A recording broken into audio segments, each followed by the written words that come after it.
This is InvestTalk, independent thinking, shared success. Hey guys, I'm looking at Argan Incorporated. It's AGX. I bought this a couple of years ago in the high 40s, and now it's around a little over 200. It looks like it's starting to roll off a bit. I'm just wondering if I should take my profits and run, or if you think this thing has got some more room to grow in it. Appreciate everything. Ticker AGX is Argan Inc. It's a holding company that has essentially three primary uses. One of their divisions, SMC, delivers telecommunications infrastructure. Another, TRC, specializes in industrial construction and maintenance. And then their other division does engineering, procurement, and consulting services for the power grid, not just electricity, but also renewable energy. Now, most of their revenue does come from that power services segment. And so the reason why this company is up so much, 132.8% in the past 52 weeks, 58.65% year to date, is because of blowout quarterly performance, a 400% jump in earnings per share from Q3 of 2024 into Q3 of 2025.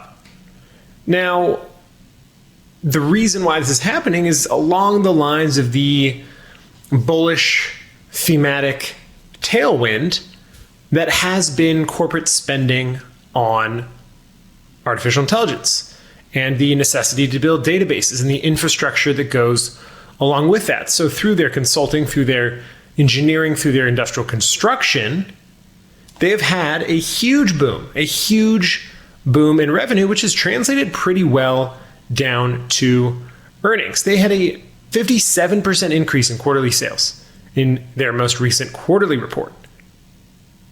On top of that, this is a $2.9 billion market cap company. Look at how much debt they have, $2.6 million.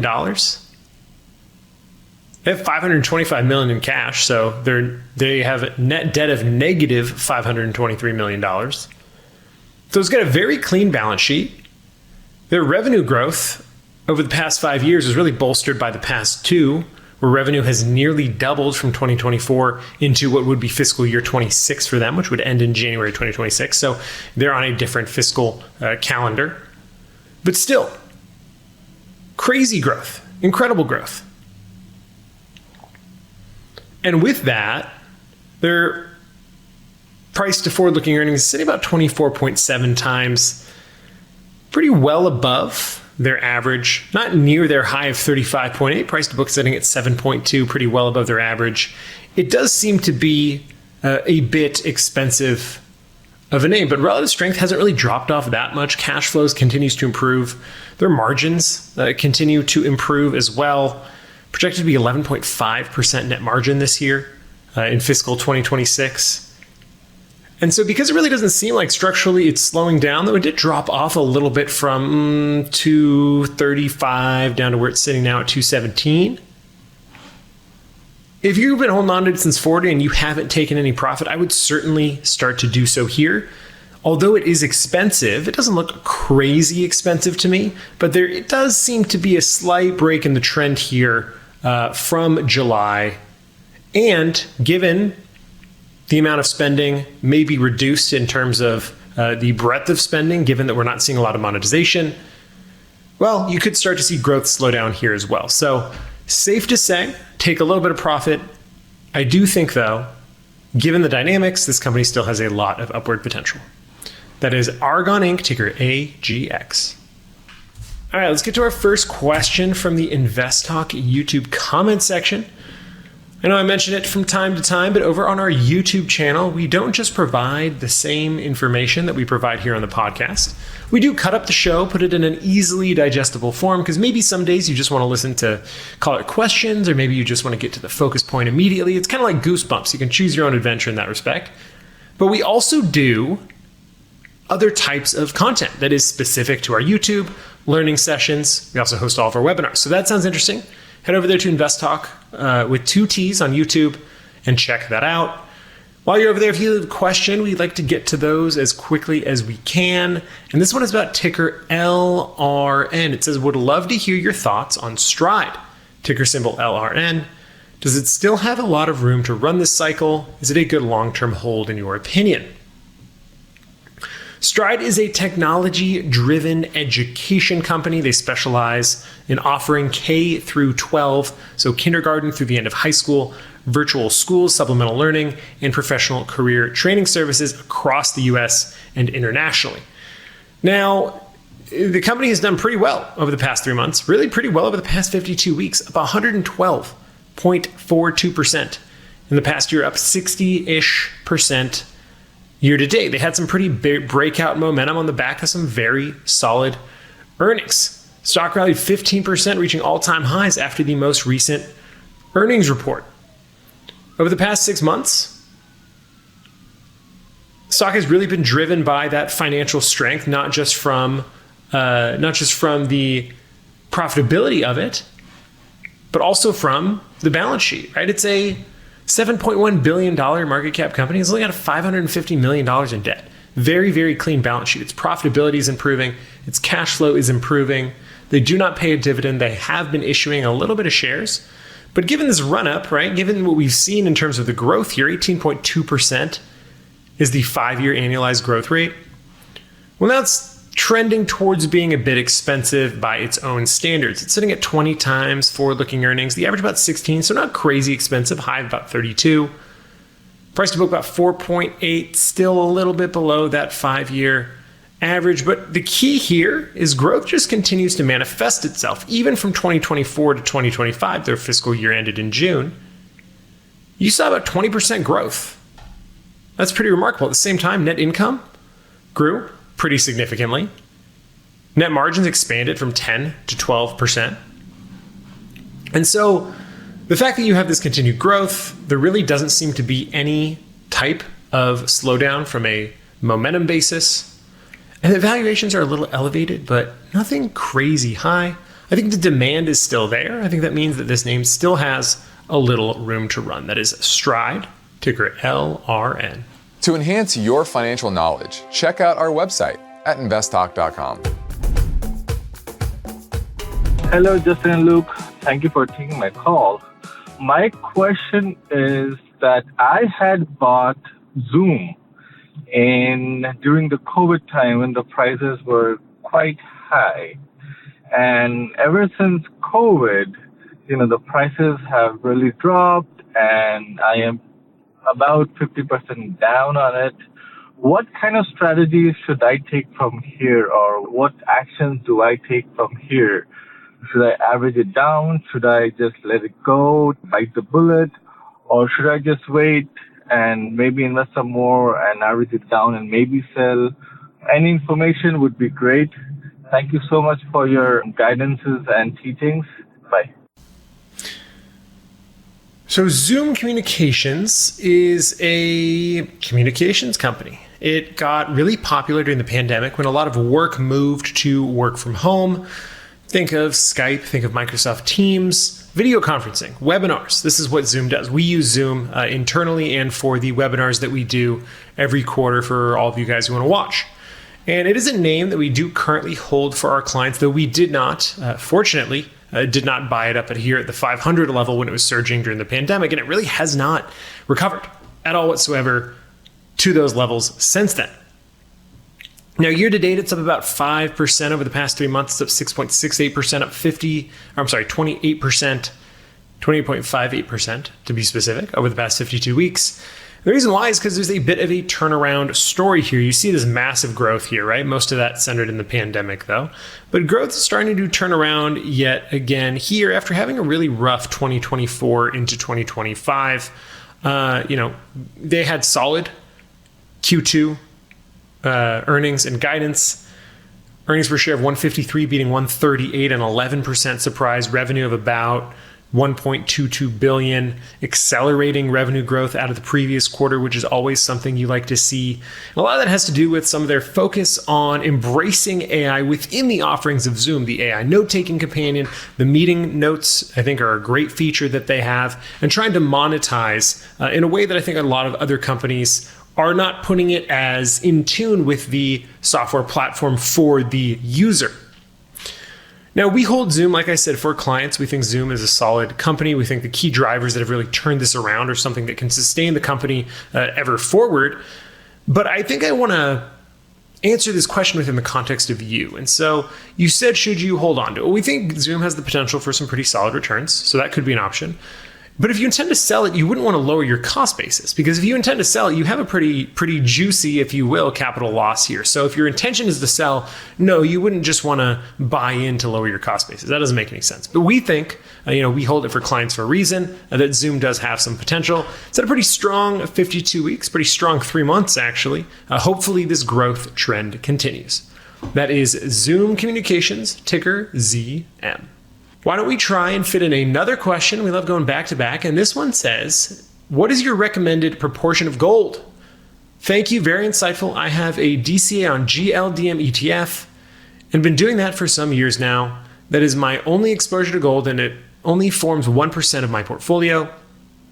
I've been working on building my retirement fund. What is the recommended proportion of gold that I should have in my portfolio? Thanks. Great show. And look forward to hearing your response on YouTube or on the podcast.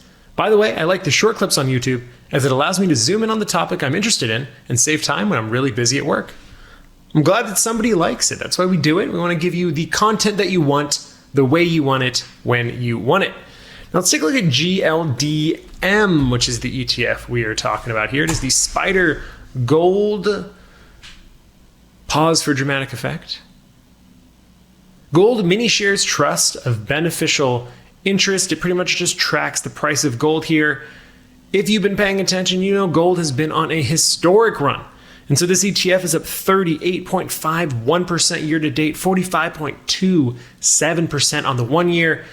And frankly, gold tends to be a commodity that does really well and there's a lot of uncertainty. And then when there's certainty about things being bad, that's when gold starts to fall.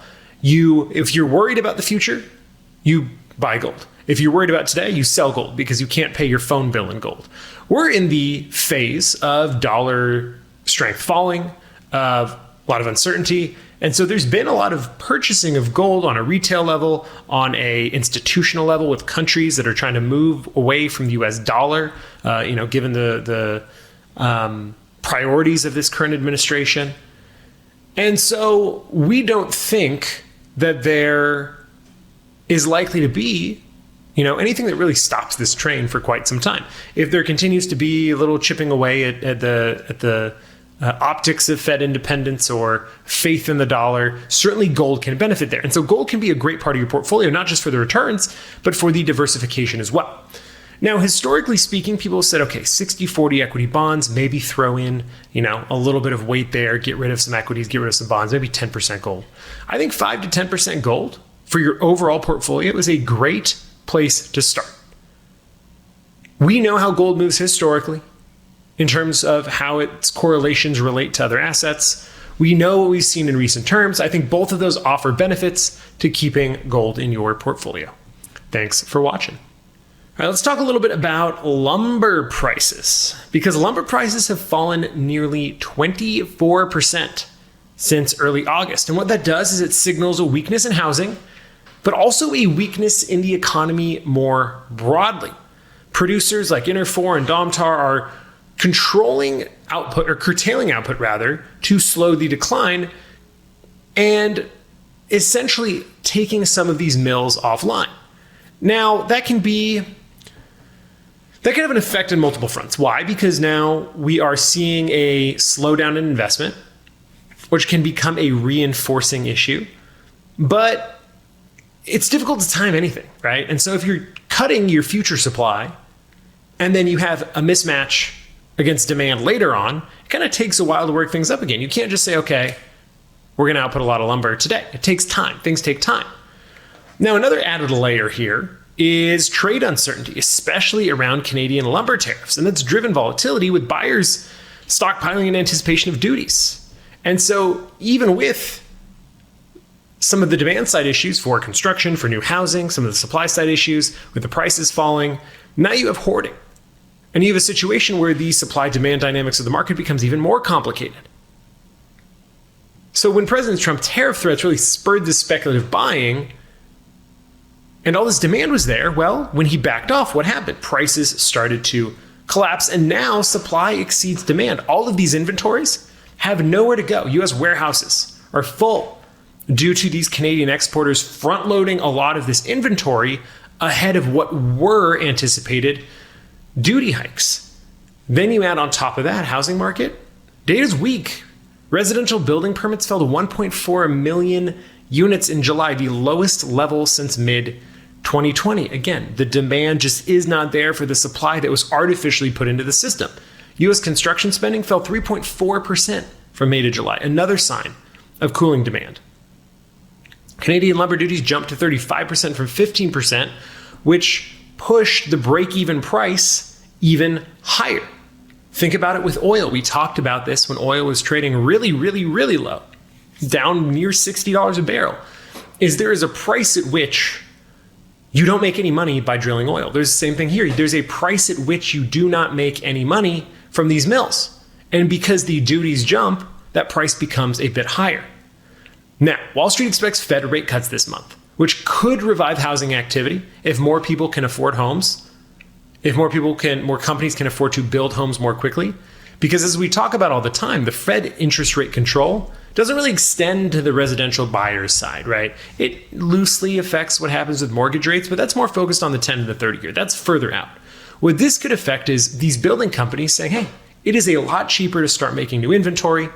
Obviously, if new inventory comes on the market, general housing levels fall, people can afford homes, that spurs new inventory. It's a cycle. But nothing's certain there, right? Analysts are expecting more closures, more output cuts, as excess supply and sluggish housing pressure in the industry is likely to remain for some time to come. Alrighty, let's go with another caller question now. I was actually calling about some REITs that I own. Wanted to get your take on how you felt about the wireless tower company REITs. I do own Digital Realty Trust, ticker symbol DLR. I'm actually up, but I was looking to consolidate this one. Just let me know your thoughts on the REITs in general, and if you would own these for the next year or two, or if I should just get out of these completely and put it somewhere else. Thank you for your time. Appreciate it. So before we get into DLR specifically, which is Digital Realty Trust, talk about what generally drives REIT prices. People tend to get into REITs for diversification because real estate tends to have different correlations than equities, or rather two equities, lower correlations. But also as a proxy for bonds, right? They want income. And so as bond yields are high, it's less attractive to move into these REITs. But if interest rates are coming down, well, then it becomes a bit more attractive to move into REITs. And so that's why you see, all right, weaker labor market, Digital Realty Trust up 1.72% today. Over the past year, it's up about 9.8%, still negative on the year. Year to date, down 7.53%. Year to date, down 7.19 in the past 3 months. Now, it has been outperforming its peers, and one of the reasons why is because within the REIT space, there's a lot of, I'd say, specialty REITs. Like some of the ones that we really like here, storage REITs are ones that we really like. Property REITs that are specific to niche areas. Coastal property is one that tends to weather a lot of economic issues just because of how coastal property tends to not be correlated with the overall property market. But this business has 300 data centers across 25 countries and 50 metro areas. It is a very large, very scalable business that has a lot of broad diversity. And so over the past 6 months, you'd expect, with the exception of the past 3 months, right? Because you did see the price back in December of last year. It was on a consistent uptrend through 2023. It returned 31.8% in 2024, 34.2% in 2023. Why is that? Data center demand. a rebound in data center demand, particularly around AI workloads, the massive amount of building rents, and because of their scalable, sustainable infrastructure investments. Digital Realty Trust has really benefited from that.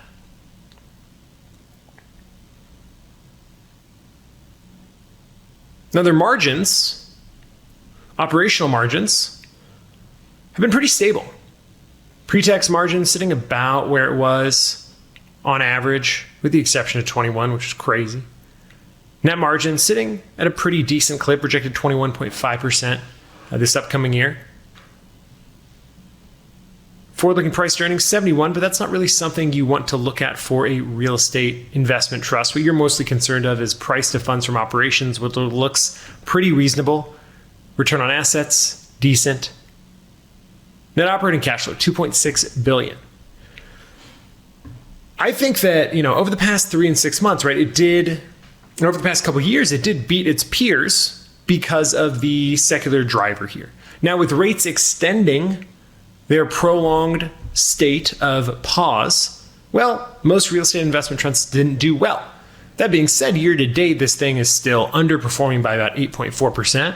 I think in the medium term, this is a pretty solid company. Leasing dynamics are solid. Earnings upgrades have been good. Green infrastructure progress, a lot of that has been locked in. It also has a lot of potential for margin and funds from operation expansion just because of where it sits in the AI space. So I tend to say if you're going to invest in a REIT, invest in one that fits the theme, the macro theme of what is driving markets. I think Digital Realty Trust does just that. Thanks for the call. All right, let's keep things going and answer one more question before the break. This is Franz from New York, and today I'm calling about MSC Industrial Direct Co., ticker symbol MSM. I own this company and opened a small position in the low 80s, and I've been looking to increase my position after exiting my Meta and Google positions. I believe it's a great business. Based on your opinion, would you recommend increasing my position at these levels or wait for the potential volatility for better opportunities? Thank you, and I'll be listening on a podcast. MSC Industrial Direct, ticker MSM, is a metalwork maintenance repair distribution company. They operate primarily in the United States with a little bit of international exposure to about 2% from Canada, 2% from Mexico, 95% from the United States. And, overall in the past 3 months, it's been a pretty solid performer, 12.49% over the past 3 months, 23.02% year to date, 18.73% over the past 52 weeks. That relative strength, a lot of that was lost during the pandemic and really not gained back ever since then. Revenue, a bit slow, but growth, tended to, a bit slow in the last couple years. Growth from 2019 to 2023 was strong, but revenue growth has since fallen from about $4 billion to $3.73 billion. At the same time, net income has fallen from $259 million to about $199 million. Net sales dipped 80 basis points in fiscal year 2025 quarter 3, and a bit of leadership change as the CEO resigned in late July and an interim CEO took over. Now, we will dive into more details about this company when we come back, but we have to go into one final break here. It is our last break of the day. I think we've accomplished a lot, and we can't wait to take full advantage of all the time we have left. Stay informed with exclusive insights by subscribing to the KPP Premium newsletter today. Now, for the break, we were talking about MSC Industrial Direct Co., ticker MSM. It is an industrial company. It's one of North America's largest industrial distributors, so they specialize in metalworking tools, maintenance, repair, and operations. Now, the company's had a bit of a rough time over the past couple years. We talked about revenue falling consistently. We talked about net income falling. We talked about margins contracting. It had a bit of a weak quarterly earnings last quarter as well, though guidance was revised upward. It seems to just be a victim somewhat due of the industrial cycle. They have a juicy dividend yield. It's at about 3.7%, where it consistently has been for the past 4 or 5 years. So if you're an income-focused investor, this name might be it for you. That's about a $5 billion market cap company, not much debt, a lot of short interest out there, sitting about 6%.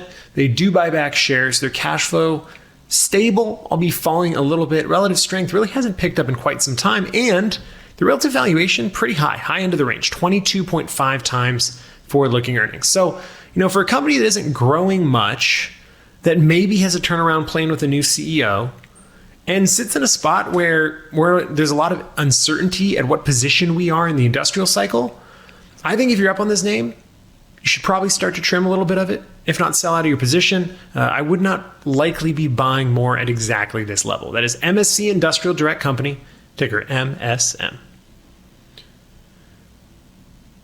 Now, before we head off for the day, let's talk a little bit about the job market.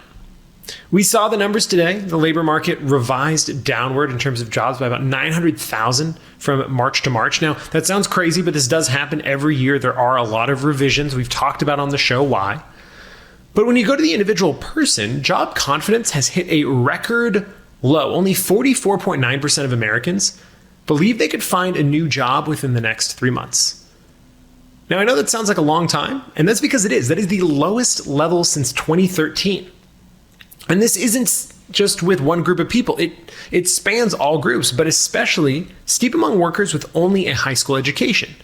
So, the people who are more impacted by being out of work, the people who suffer more generally from the effects of inflation. And it doesn't help that job growth is slowing sharply. Healthcare services, in fact, is the only major sector that is still adding jobs at scale. Even white-collar hiring has tightened with AI-driven productivity efforts, leading to workforce reductions that are especially being felt by those who just graduated college looking for ground-level employment. Payrolls fell in August, according to the Conference Board's Employment Trends Index, now at its lowest level since early 2021. Key signs of the labor market are starting to appear. More people are saying jobs are hard to get, a drop in job openings, shrinking temporary employment. Only 22,000 jobs were added last month. And June saw a net job loss, the first time we had a net job loss since 2020. Now, tariff-related inflation pressures may further curb consumption and hiring in the coming months if things can get away relatively quickly with respect to the job market. And that's why the market is starting to price in so many Fed rate cuts now.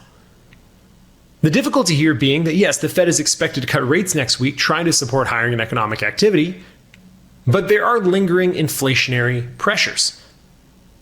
The old economic adage is that employment affects some people, inflation affects everybody.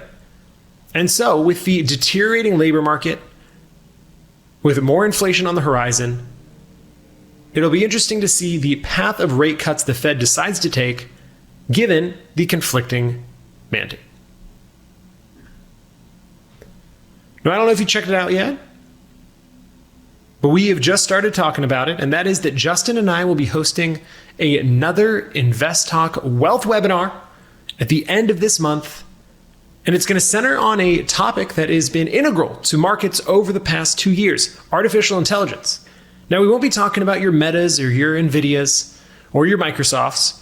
We're going to be talking about companies that are instrumental in the energy revolution, the picks and shovels, and other areas that you can attack to benefit from AI. That all comes at you at the end of September. Just head over to investtalk.com to register for the webinar.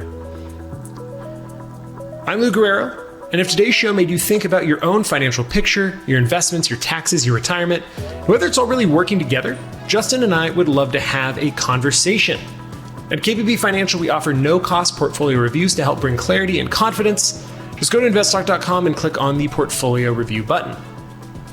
Once again, Justin and I thank you for listening and encourage you to tell your friends and family members about our free podcast downloads. You can get yours anytime at iTunes and Spotify. And don't forget to check out our YouTube channel where we have YouTube exclusive content, including our InvestTalk Innovators series, as well as our InvestTalk Classroom series. Independent thinking, shared success. This is InvestTalk. Good night.